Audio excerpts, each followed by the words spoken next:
Introduction. Hey everyone, welcome back to Blueprint to Reality. In today's video, we're diving into a topic that's more relevant than ever: how to design buildings that can withstand extreme heat conditions. As climate change intensifies, many regions are experiencing record-breaking temperatures. This poses a serious challenge for buildings, especially in areas prone to heat waves. But don't worry, we have some smart structural solutions that can help make buildings more resilient to rising temperatures. Thermal mass, the power of heat absorption. The first solution to consider is thermal mass. But what exactly is it? Thermal mass refers to a material's ability to absorb and store heat. In buildings designed for hot climates, materials like concrete, brick, or stone can be used to regulate indoor temperatures. By absorbing heat during the day and releasing it slowly at night, thermal mass can reduce temperature fluctuations. This helps keep interiors cooler during the hottest parts of the day without relying heavily on air conditioning, which saves energy and reduces the building's carbon footprint. Shading strategies. Passive cooling. Next up, let's talk about shading. Strategic shading is a low-cost, passive cooling technique that can make a world of difference in extreme heat. Roof overhangs, awnings, and exterior shading devices like louvers and pergolas can block direct sunlight from hitting the building's windows and walls. By keeping the sun's rays off the building, shading reduces the amount of heat entering the structure. It's simple, yet highly effective. Combining shading with reflective or light-colored materials further minimizes heat absorption, keeping the structure cool from the outside in. Ventilation and airflow. Letting the building breathe. Proper ventilation is another key factor when designing for extreme heat. Buildings in hot climates should allow for natural airflow to circulate cool air through the space and expel hot air. Architects often use techniques like cross-ventilation, where windows on opposite walls are aligned to allow fresh air to flow through. Stack ventilation, which uses height differences to encourage hot air to rise and escape, can also be used to keep interiors cool. Innovative materials. Reflective and heat-resistant. Finally, let's explore some innovative materials. Reflective roof coatings and paints can bounce sunlight away from the building, reducing heat buildup. Insulating materials like aerogels provide superior protection against heat transfer, keeping interiors comfortable. These materials not only protect against extreme heat, but also improve the building's energy efficiency, making them a smart choice for future-proofing structures. Thanks for watching. These are just a few structural solutions that can help buildings withstand extreme heat. If you found this helpful, don't forget to like, subscribe, and share this video. Stay cool, and I'll see you next time on Blueprint to Reality. Welcome to Blueprint to Reality, where we explore groundbreaking ideas in civil engineering and architecture. Today, we're diving into a fascinating sustainable building technique that's gaining momentum around the world: rammed earth structures. Introduction to rammed earth. Rammed earth construction isn't new. It's an ancient building method that's been around for thousands of years. Used in structures from the Great Wall of China to Moroccan Casbahs, rammed earth is a technique that involves compacting layers of damp earth between forms. The result? Strong, thermally efficient, and environmentally friendly walls. Advantages of rammed earth. So, why are we seeing a resurgence of rammed earth today? First off, sustainability.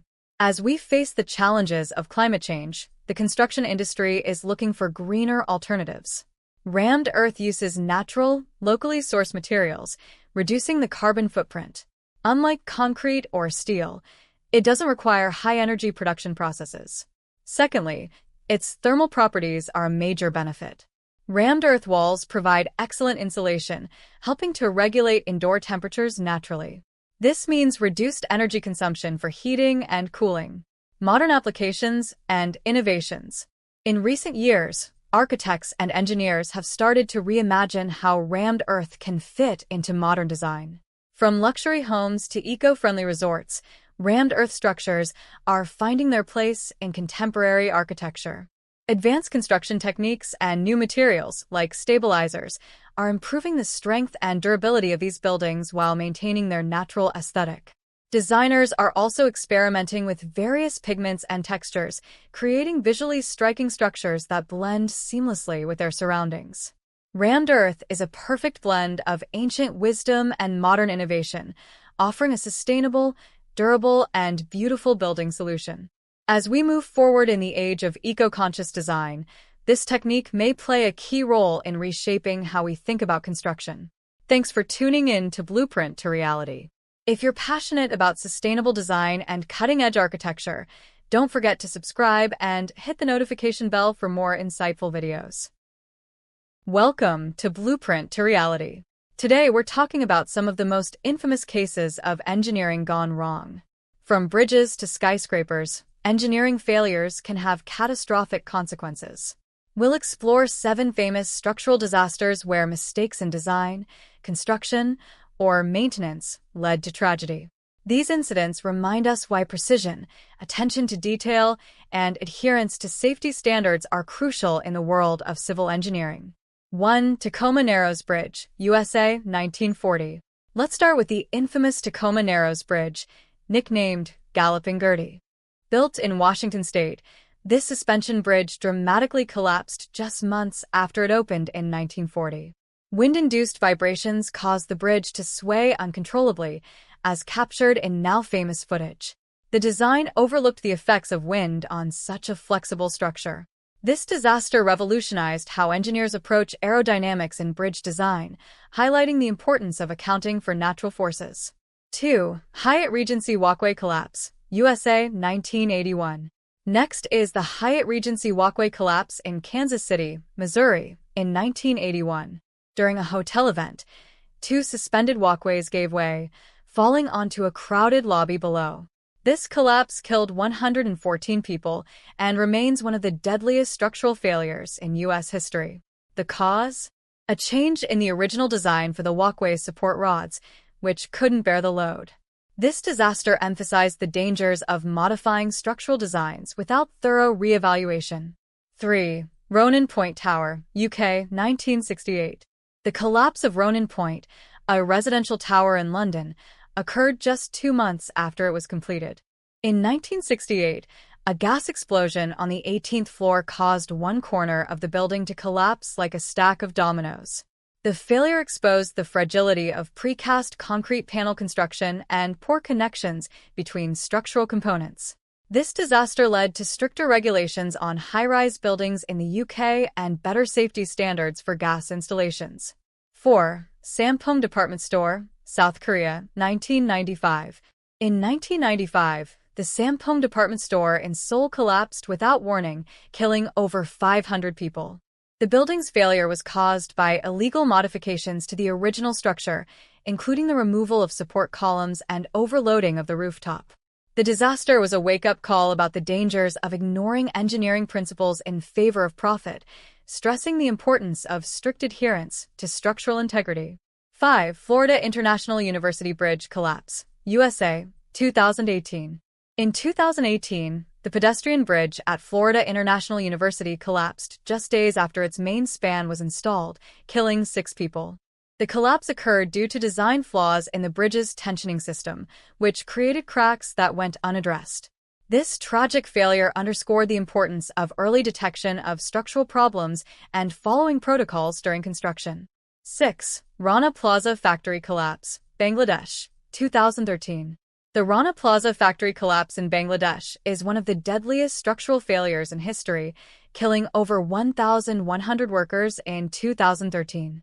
The building, which housed multiple garment factories, was poorly constructed with substandard materials and unauthorized floors. The collapse revealed the extreme dangers of cutting costs at the expense of safety and led to worldwide scrutiny of building regulations in developing countries. 7. Savar Building Collapse, India, 2017. The Savar Building collapse in India, also known as the Lotus Business Park fire, involved the collapse of an under-construction building due to poor materials and design. This incident highlighted the need for quality control and proper oversight, particularly in fast-growing urban areas where construction standards may be compromised. Each of these disasters demonstrates what can happen when engineering goes wrong, whether through design flaws, cost-cutting, or poor execution. But they've also paved the way for better practices, stricter regulations, and new technologies. Thanks for watching Blueprint to Reality. Be sure to like, subscribe, and hit the notification bell for more content on engineering, design, and the lessons we can learn from past failures. Stay safe, and we'll see you in the next video. Welcome to Blueprint to Reality. Today, we're diving into one of the most impressive feats of engineering, suspension bridges. These towering structures seem to defy gravity, effortlessly hanging between 2 points. But what's the secret behind their strength? The basics of suspension bridges. At first glance, suspension bridges are marvels of simplicity, but don't be fooled. The science keeping them standing is anything but basic. A suspension bridge consists of 3 key parts: the deck, cables, and towers. The deck is the part of the bridge you drive or walk on, but it's not just resting on solid ground. Instead, it's suspended by cables, massive steel ropes that connect the deck to the towering vertical structures on either end, called the towers. These towers hold most of the weight. How suspension works. Now, here's where the physics comes in. Those steel cables are the backbone of the suspension system. When a load like cars, trucks, or even people moves across the bridge, it creates downward force on the deck. The cables take that force and spread it across the entire span of the bridge. They transfer the load to the towers, which then transfer it down into the ground, or foundations, deep beneath the surface. Think of the bridge as a giant hammock. The cables are like the ropes of the hammock, and the deck is like the fabric. The weight on the bridge causes tension in the cables, but the towers act as anchors, keeping everything in balance. Stability and flexibility. An important feature of suspension bridges is that they're designed to be both strong and flexible.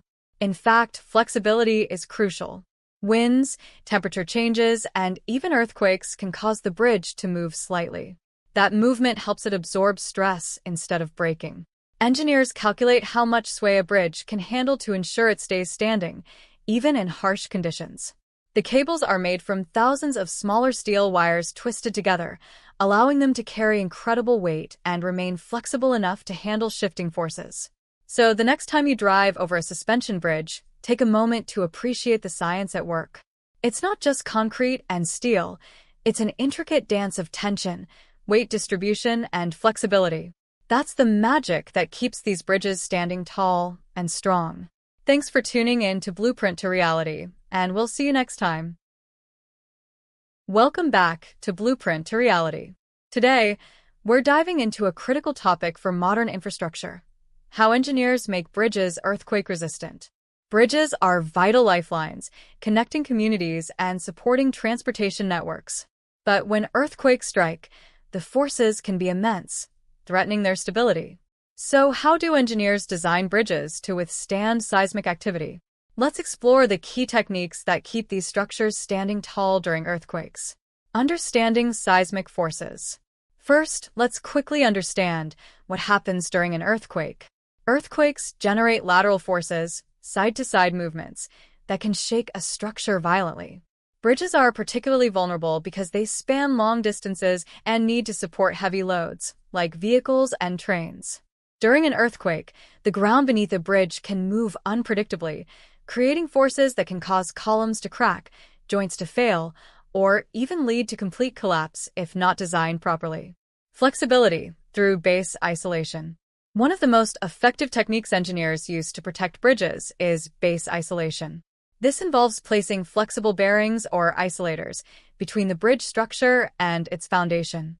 These isolators act like shock absorbers, allowing the bridge to move independently of the ground during an earthquake. By isolating the movement, the bridge can sway with the seismic waves without absorbing the full force of the ground shaking, greatly reducing the risk of damage. Dampers to reduce vibrations.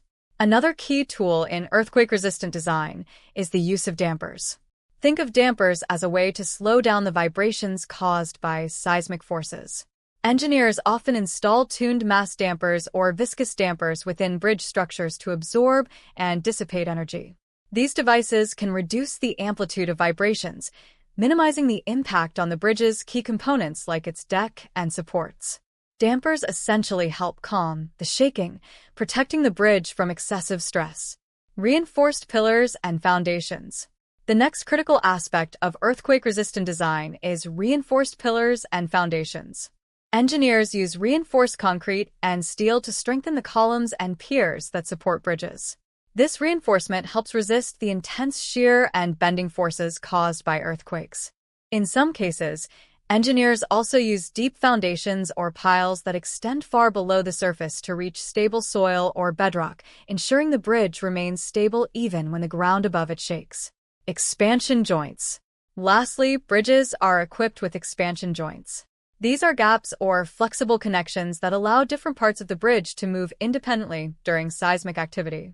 By providing space for controlled movement, expansion joints prevent parts of the bridge from colliding with each other or cracking under stress. They help ensure the bridge can flex without breaking. By using base isolators, dampers, reinforced pillars, deep foundations, and expansion joints, engineers create bridges that can resist the devastating effects of earthquakes. The goal isn't to make bridges completely unmovable, it's to allow them to flex and absorb seismic forces without collapsing. Thanks for watching Blueprint to Reality. If you enjoyed this breakdown of earthquake-resistant bridges, be sure to like, subscribe, and hit the notification bell for more insights into the world of civil engineering and design. Stay safe, and see you in the next video.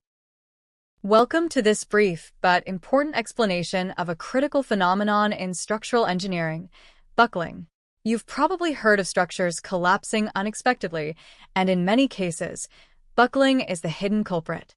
So, what exactly is buckling? Why does it happen, and how do engineers prevent it?